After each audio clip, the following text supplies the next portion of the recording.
C'est un matin comme les autres. Le Kurdistan syrien pleure l'un des siens. On est tous là pour te dire au revoir, mon frère. On est tous là pour toi, mon camarade.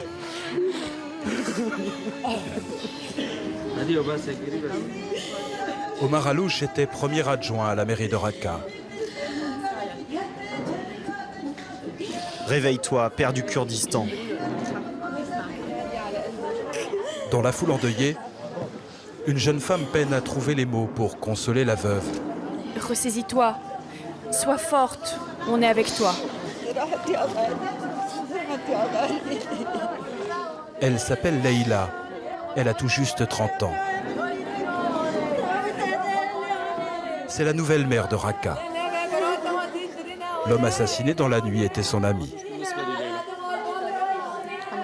Omar Alouche était un vrai leader, un véritable homme politique, une personne aimante et généreuse. Il s'est sacrifié pour notre projet de paix et pour la démocratie. Omar Alouche était quelqu'un qu'on ne peut pas décrire par de simples mots.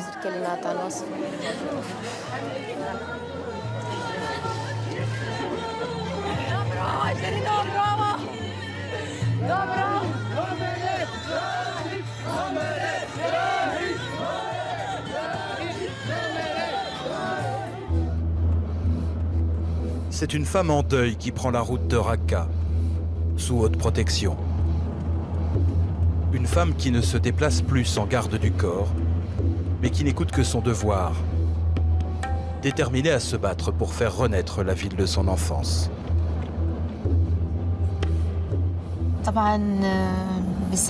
Franchement, à la libération de la ville, quand j'ai revu Raqqa pour la première fois, j'étais comme muette, tellement j'étais choquée. Nous étions tous en état de choc. Je ne savais pas quoi dire. Je n'arrivais même plus à parler. Leïla peut enfin revenir s'installer à Raqqa. La mairie vient de réouvrir. Regarde cet immeuble, il a été pulvérisé. Il n'y a plus d'étage. Et celui-là, c'est de la bouillie, comme s'il s'était volatilisé. Quand je vois ça, j'ai vraiment mal. Ma ville est défigurée. Elle n'a plus de visage. Pendant 3 ans, Raqqa est la capitale autoproclamée du groupe État islamique.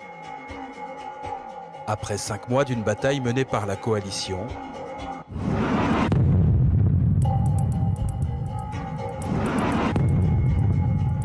la ville tombe.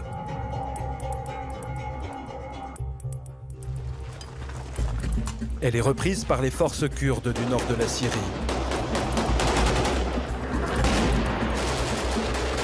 Ce sont eux qui la dirigent aujourd'hui.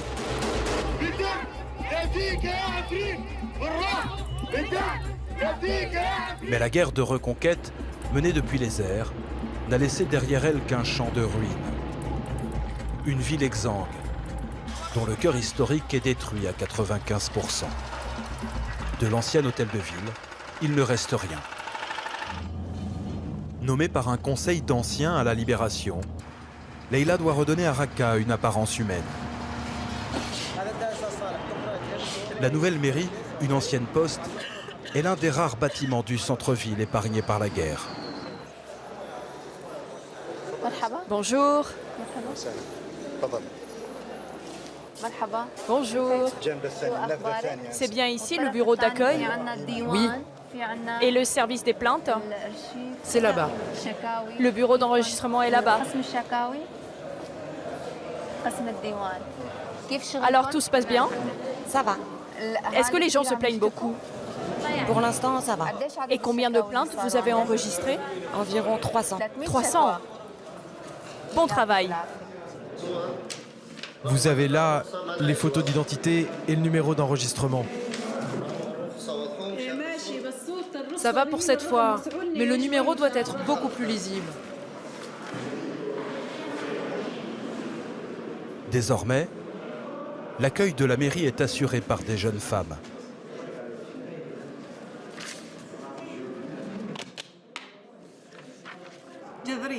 Ma vie a radicalement changé. Je suis enfin libre. Je peux sortir et me déplacer en toute liberté. Le plus pénible avant, si je voulais sortir, c'est que je devais absolument être accompagnée de mon père ou mon frère. Sinon, je devais rester cloîtrée chez moi et je n'avais pas le droit de travailler.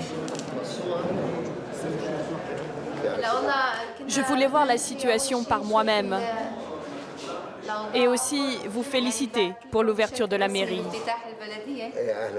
Merci beaucoup et bienvenue. On va égorger un mouton.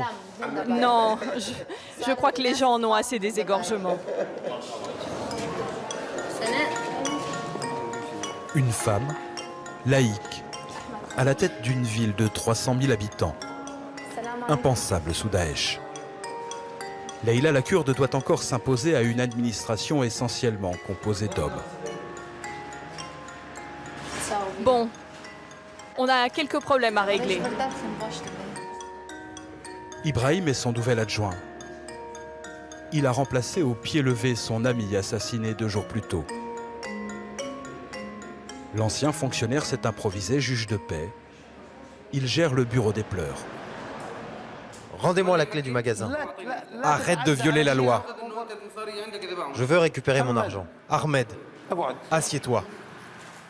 Ce matin, un différend oppose un propriétaire à l'homme qui lui loue son échoppe.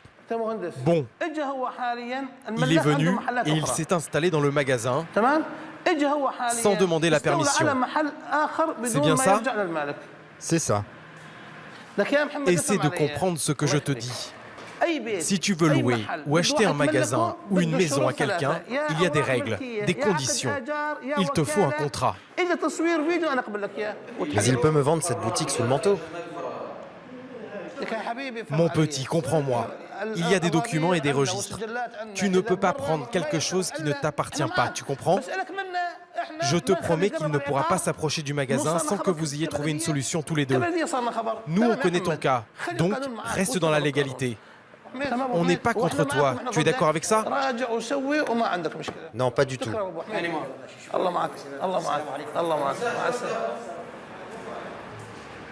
Faire appliquer la loi après 3 ans d'occupation par l'État islamique, la tâche est délicate. Tu sais, quand l'État islamique occupait la ville, les gens s'accaparaient des propriétés privées. Ils ne respectaient pas le droit immobilier ni les biens publics. Aujourd'hui, c'est un énorme problème. Nos employés municipaux travaillent jour et nuit là-dessus. Tu as raison. Il faut absolument s'appuyer sur le cadastre. Il faut réactiver les registres. C'est très important pour le bon fonctionnement de la municipalité. Dans son malheur, Raqqa a eu de la chance. Elle a sauvé son trésor. Caché durant 3 ans dans les sous-sols de la nouvelle mairie, protégé par une poignée de fonctionnaires résistants, le cadastre a miraculeusement survécu. Fais attention. Tiens-les bien par devant, sur ton ventre. Il écoute jamais. Oui, toi c'est bon.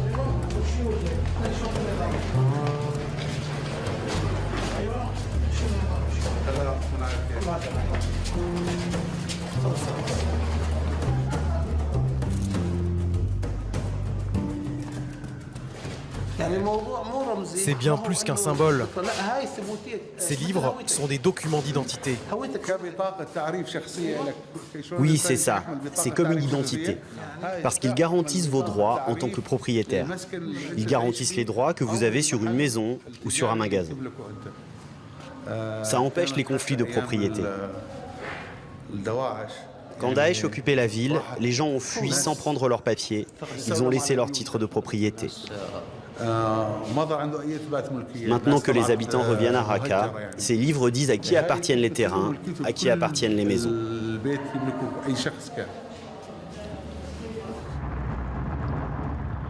Comme des dizaines de milliers d'habitants de Raqqa, Ibrahim a dû abandonner sa maison aux soldats de Daesh. Moi aussi j'ai tout perdu. Je n'ai plus rien. Regarde. là-bas, au carrefour. C'est ma maison. C'est celle-là, ma maison.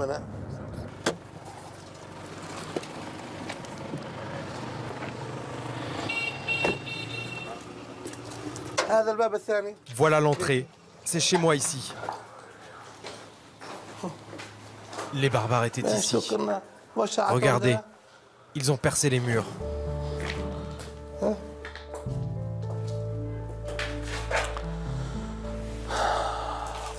Là aussi, il y a un trou. Ils passaient par là, comme des rats. C'est Daesh qui a fait ça. Daesh était ici, vous savez. Quand ils sont arrivés, nous, les Kurdes, on a dû tout quitter. Quand on s'est enfui, ils sont venus dans nos maisons et nous ont tout volé. Ils ont tout pillé.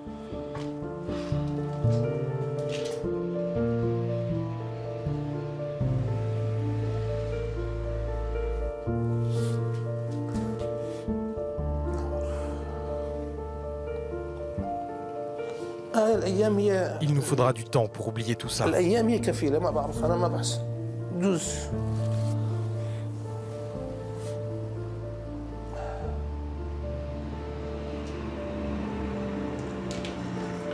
La vie reprend tout doucement.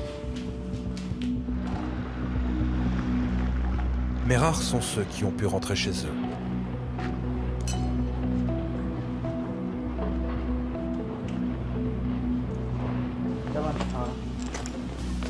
Cet adolescent revient dans sa boutique. Voilà mon magasin. Il vendait des niqabs. Il ne reste que la jambe. Le reste a disparu.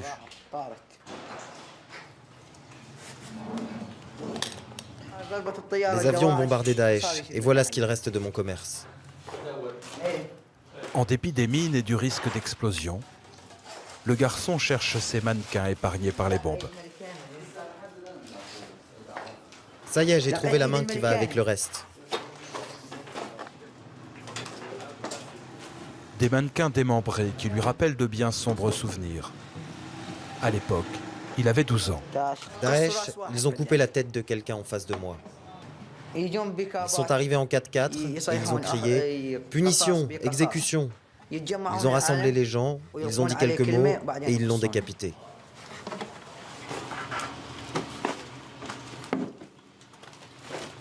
Sous l'État islamique, même les niqabs ne suffisaient pas. C'est Daesh qui a fait ça. Et maintenant, regarde son vrai visage. Elles sont belles. Tu vois, elle a les yeux clairs. C'est de la tentation. Et tu vois, il y a aussi les seins. Tout ça, c'est de la tentation. Ils leur ont même arraché les bras. Ils ont dit qu'il fallait les enlever parce que c'est péché. Nous, on faisait ce que Daesh nous disait de faire. Mais maintenant, ils ne reviendront plus. C'est fini. Dieu merci.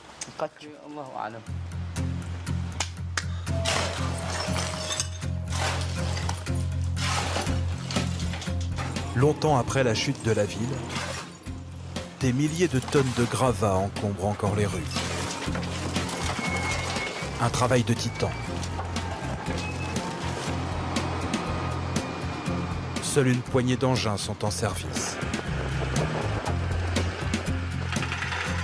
Le carburant est rare. Dis-lui de mettre ça sur le côté, par là-bas.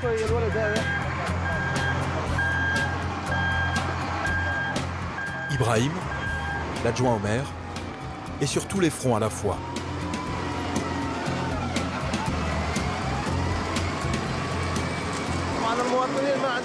Les habitants n'ont évidemment pas les moyens techniques de faire tout ça eux-mêmes. Et nous, c'est notre devoir de les aider. C'est pour ça qu'on nettoie les rues. On essaie de retrouver une vie normale. Comment voulez-vous que les citoyens de Raqqa reviennent vivre ici, au milieu des ruines et des destructions? Comment voulez-vous que mes enfants puissent avoir une vie normale sur cette terre au milieu des gravats?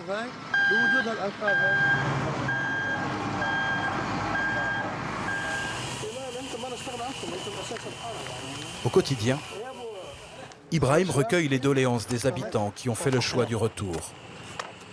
Dès qu'il remet les pieds dans son quartier, ses voisins sont très contents de le voir. Il est sollicité en permanence. On a besoin d'eau. Et on n'a aucun service public dans le quartier. Tous les autres reçoivent de l'aide sauf nous.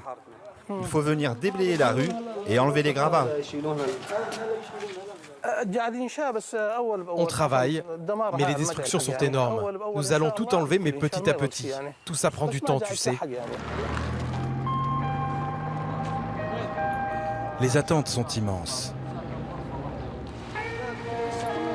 Les nouveaux maîtres de Raqqa doivent prouver qu'ils peuvent aider la ville à se relever. Regarde, il y a du monde au balcon. Il n'y a pas un immeuble épargné ici. Bonjour. C'est chez vous ici? Oui, on est revenu parce qu'on n'avait plus les moyens de louer ailleurs. T'as raison. On est toujours mieux dans sa maison que dans le palais d'un étranger. Même si c'est difficile, je préfère vivre ici. C'est chez moi, tout le monde me connaît. Je te félicite. Tu as bien fait de rentrer. Oui, je suis revenu dans mon pays. J'ai abandonné le luxe de l'Allemagne. J'étais dans le nord, à Lübeck. C'est la plus belle ville que j'ai jamais vue. Mais j'ai préféré rentrer. Je n'étais qu'un réfugié, c'était vraiment trop dur.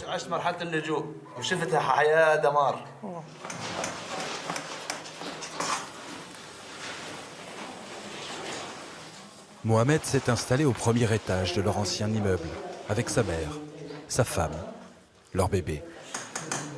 Une pièce unique et une cuisine pour toute la famille. Il n'y a ni porte ni fenêtre, mais tout est très cher. J'ai construit ce mur ici, et là, j'ai mis du plastique parce que je n'avais pas les moyens d'acheter du bois et du verre pour poser une vraie fenêtre.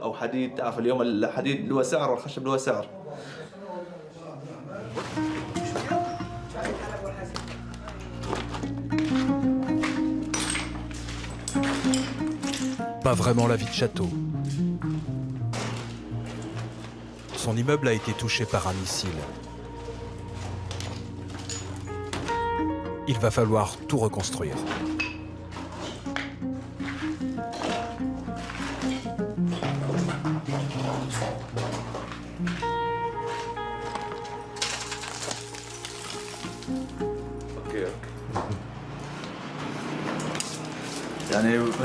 Ça peut s'effondrer à n'importe quel moment. Je voulais revoir ma maison et retrouver mes souvenirs d'enfance. Moi, j'ai grandi dans cet immeuble, dans cette pièce. Et regardez, il y a même un bout de voiture qui a atterri ici.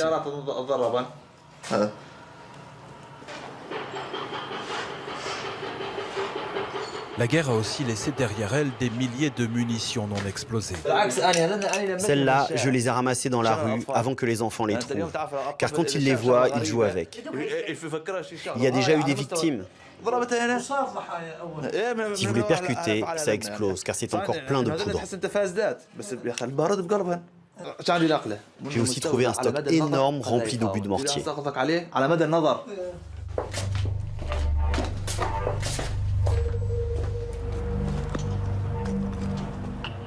Le danger est partout. La ville est truffée d'explosifs. Des ceintures, des voitures kamikazes, des mines, des bombes artisanales. En 6 mois, plus de 700 blessés, dont un quart d'enfants. C'est la première cause de décès aujourd'hui.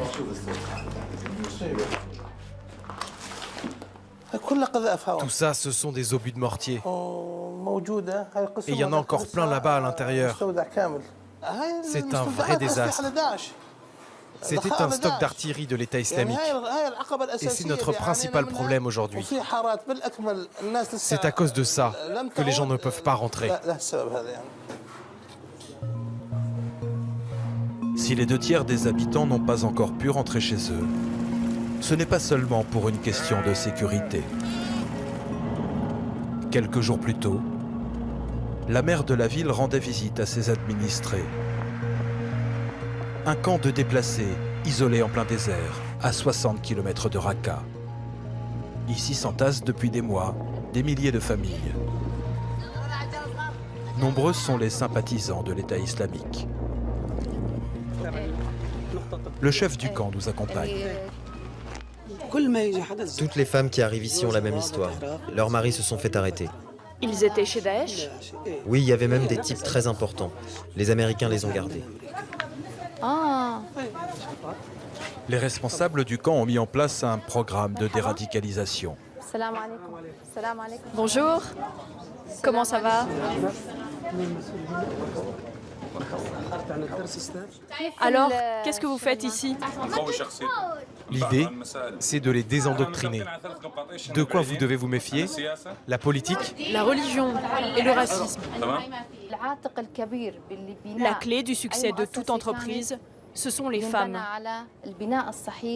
Si la femme réussit, la famille est heureuse, la société fonctionne bien et le pays prospère. Merci, au revoir. Changer leur mentalité n'est pas une chose facile. Ce n'est pas quelque chose qui peut se faire du jour au lendemain. C'est un travail qui va prendre des années.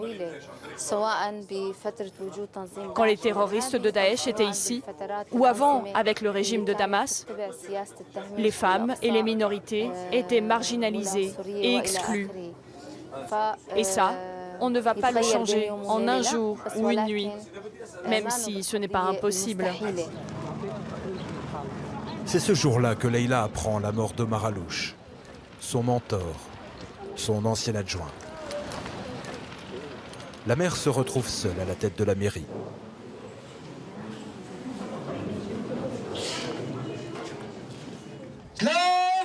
Saluez! Garde à vous! Les martyrs sont immortels! Les honneurs militaires pour un héros du Kurdistan syrien. Chef de tribu arabe, chrétien, ils sont des milliers à lui rendre un dernier hommage. Omar Allouche est tombé sous les balles d'un commando de professionnels. Pour les Kurdes, cet assassinat porte la signature de la Turquie. Ceux qui ont assassiné notre camarade Omar souhaitent briser la fraternité au sein du peuple. Leur véritable objectif, c'est d'installer la barbarie. Ils veulent semer la discorde au cœur de la population syrienne. Longue vie aux martyrs.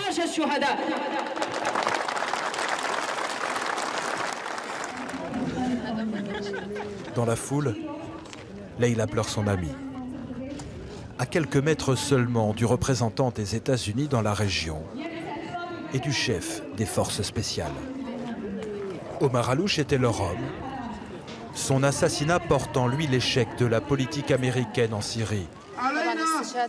Le martyre de notre camarade Omar Allouche ne fera que renforcer notre détermination et celle de tout le nord de la Syrie. Nous redoublerons d'efforts en réponse aux criminels et à la fin, l'humanité vaincra. Notre ami est peut-être parti, mais 1000 autres Omar Allouche se lèveront pour lui. L'ancien adjoint Omer avait négocié la reddition des derniers soldats de Daesh à Raqqa. Il était l'un des seuls à pouvoir réconcilier les différentes communautés. Avec lui, c'est un espoir de paix qu'on enterre. C'est sur sa tombe que ses héritiers vont devoir bâtir l'avenir.